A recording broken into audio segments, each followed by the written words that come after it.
You've been in that room. The game is on, the volume is loud, everyone's eyes are locked on the same moving figures, reacting in unison, cheering, groaning, standing, sitting, as if pulled by invisible strings.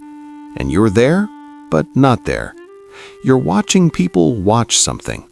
You're feeling the emotional gravity of the room without feeling its pull. You nod when others nod. You smile when they smile. You learn the language, the team names, the rivalries, the jokes, just enough to pass. But inside, there's a quiet distance. Not arrogance, not boredom. Distance. And the strangest part? It's not that you can't feel passion. It's that your passion doesn't organize itself around collective rituals. You don't obsess over sports, and because of that, you've likely been subtly misunderstood your entire life. Here's the paradox. The very trait that made you self-sufficient, introspective, and psychologically independent is the same trait that quietly isolates you from belonging. You learned how to generate meaning alone, but humans bond through shared meaning, and that creates a fracture. A fracture between who you are and where connection usually happens. This isn't about sports. Sports are just the symbol. This is about what happens when your inner world becomes your primary home and the outside world keeps asking for a password you never learned to care about. Psychologically, people who don't obsess over sports often share one defining trait: an internally anchored identity. While many people regulate emotion externally through teams, tribes, symbols, and shared adrenaline, you regulate internally. Your nervous system doesn't outsource meaning, it synthesizes it. This is closely tied to internal locus of control, a psychological construct describing individuals who believe meaning, agency, and emotional regulation come from within rather than from external structures. But there's more. Neuroscientifically, sports obsession activates collective dopaminergic loops: anticipation, payoff, shared victory, shared loss. It's emotional synchronization. People who don't attach to this often have a more active default mode network, the brain system responsible for introspection, narrative identity, imagination, and self-referential thought. You live in reflection, others live in reaction. Neither is superior, but they speak different emotional languages. There's also a philosophical layer. Sports are modern myth. They provide heroes, villains, chaos, fate, loyalty, sacrifice. If you didn't internalize those myths early, your psyche likely found meaning elsewhere, in ideas, creativity, observation, spirituality, or private mastery. This often develops in childhood environments where emotional attunement came from self-soothing, not group bonding. Adults modeled detachment or intellectualization, or belonging felt conditional, unpredictable, or performative. So you learned to stand apart and understand, rather than merge and feel with.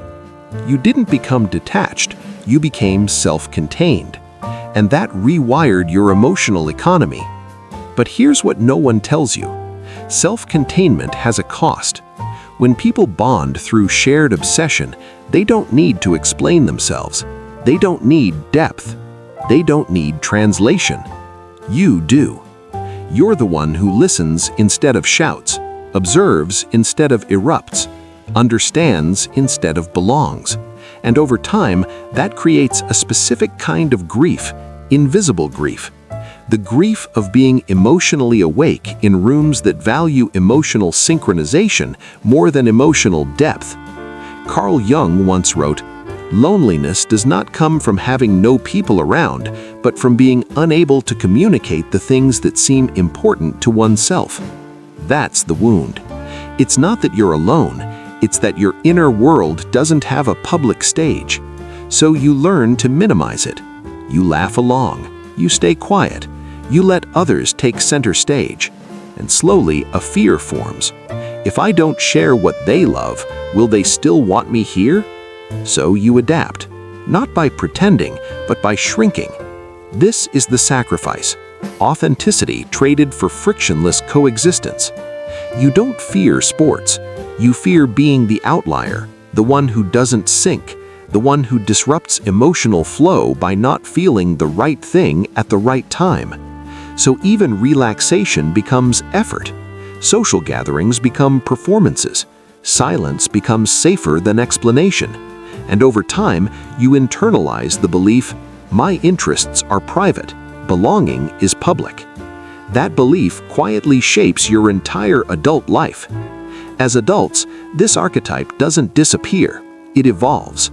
You might notice it in subtle patterns, like you gravitate toward one-on-one connections, not groups, because intimacy feels safer than collective energy. You're often labeled calm, low maintenance, or chill, when in reality you're highly perceptive and emotionally complex. You just don't externalize it loudly. You feel pressure to justify your interests, especially if they're intellectual, solitary, or abstract. You avoid tribal identities, whether in sports, politics, or trends, because you distrust emotional outsourcing. You're deeply loyal, but not demonstrative. Your care is shown through consistency, not spectacle. You feel quietly disconnected in celebratory environments, even when nothing is wrong.